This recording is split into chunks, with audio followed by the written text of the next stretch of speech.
I had a perception disorder that messed with how I saw and felt stuff. So when I got dropped into a horror game, everyone else freaked out trying to survive. Me? I thought I was in a dating sim. I raised a young fae like she was my kid, fell for the vampire count, and treated the undead like my in-laws. The first time I saw the vampire face torn up, soaked in blood, I straight up blushed. You're really handsome. He froze. Then, low and uncertain, am I really handsome? I was poisoned with wolfsbane by my destined mate's side chick. Woke up in a whole new world. Before I could figure out what was going on, a creepy voice dropped into my head. Welcome to the Dark Citadel. Survive 7 days in the castle to clear the game. Initial players, 30. Current players, 30. Have a great game. The voice vanished. We were all just standing there, 30 strangers in some dramatic-looking grand hall. Then came the crying. Whoa, this place is so scary. I want to go home. Scary? Could have fooled me. Thanks to my perception disorder, my brain airbrushes reality. The grosser something is, the prettier it looks. So to me, this place felt like a cozy Airbnb. Meanwhile, some cranky knight-looking dude threw punches at the shadows.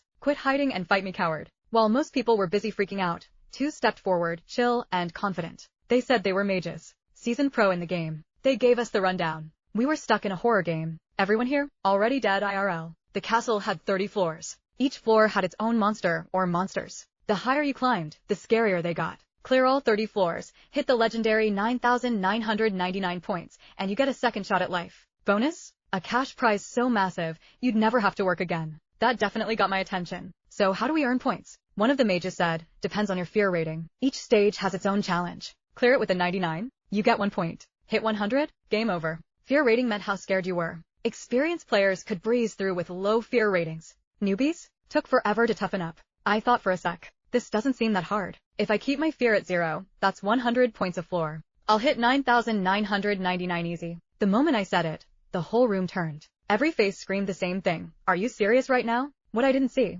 The chat feed was already roasting me. There's always that one clueless noob talking big. They're the first to scream. Dark Citadel's an S rank. Even top witches and hexcasters can't clear it. Big words from the wolf. Let's see if she delivers. Don't disappoint me. That night, we had to pick rooms. The mages explained.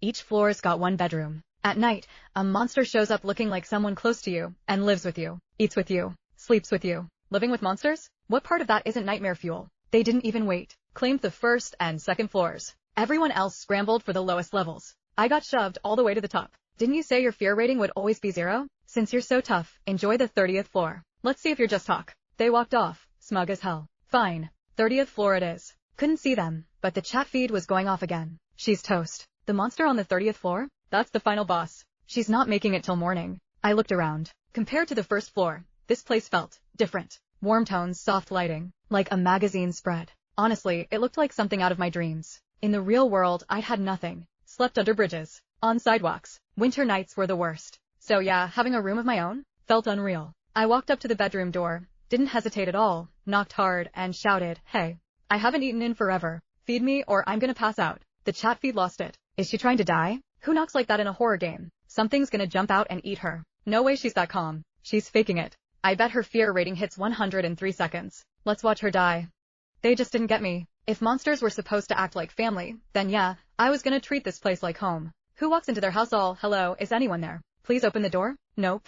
I knocked like I meant it. Click. The doorknob turned, and the door creaked open, cold air brushing my face. Felt like walking into a perfectly air-conditioned room. I looked down, and there she was. A little girl in a red dress. Her face glowed in eerie green, lips blood red, eyes hollow. She hugged a doll and flashed a perfect, 2-white smile. Pale like a porcelain doll. And honestly, adorable. I'd never seen such a cute little girl before. She looked just like a princess from a castle. Then she reached out with an icy hand and grabbed me by the throat. I pulled her into a hug instead, grinning. You're so cute. Like a tiny angel. Then I caught a whiff of blood. I checked her over fast. Are you hurt? Did someone bad mess with you? Just say the word, I'll handle it. No, wait, first aid. Where's your kit? The chat feed lost its mind. What part of that thing screams cute? It's a blood-drenched fae that butchered half the last party. Doesn't matter. She's about to be the next snack. But I couldn't see any of that. To me, she was still my sweet little angel. I carried her into the bedroom, laid her gently on the bed, and started checking her for wounds. Little cute girls like you shouldn't be out here alone, I said. But you've got me now. I've got sharp fangs, took down 5 grown wolves once. You're safe. Somewhere in the middle of that,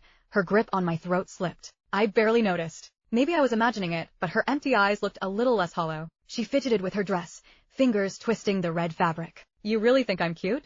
I didn't even hesitate. Of course you're cute. Cutest girl I've ever seen. Having someone like you as family makes me happy. She blushed, cheeks turning pink as she clutched her skirt. Thank you, Mommy. I blinked. So this is what it feels like to be called Mommy. Coming from someone this adorable? Kinda melted my heart. Once she was calm and tucked in, that eerie voice returned. Initial players, 30. Current players, 20. Less than an hour in, and 10 were already gone. I grabbed my phone. The death logs were public, everyone could see how the others died. A swordsman and a knight had gotten into it over the third-floor room. The knight one stepped inside, then bam. A dragon exploded out, jaws wide, flames flaring. Chomp.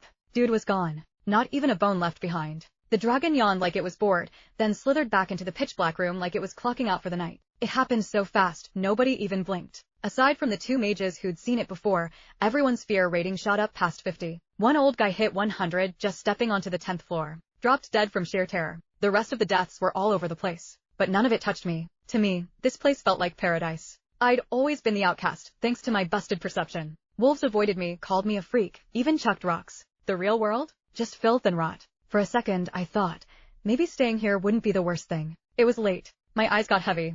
I knocked out next to the little girl. When I woke up, the air was colder. No lights. Just a shadow, moving across the room. Couldn't see his face, but then he spoke. And that voice? Low, smooth, stupid hot.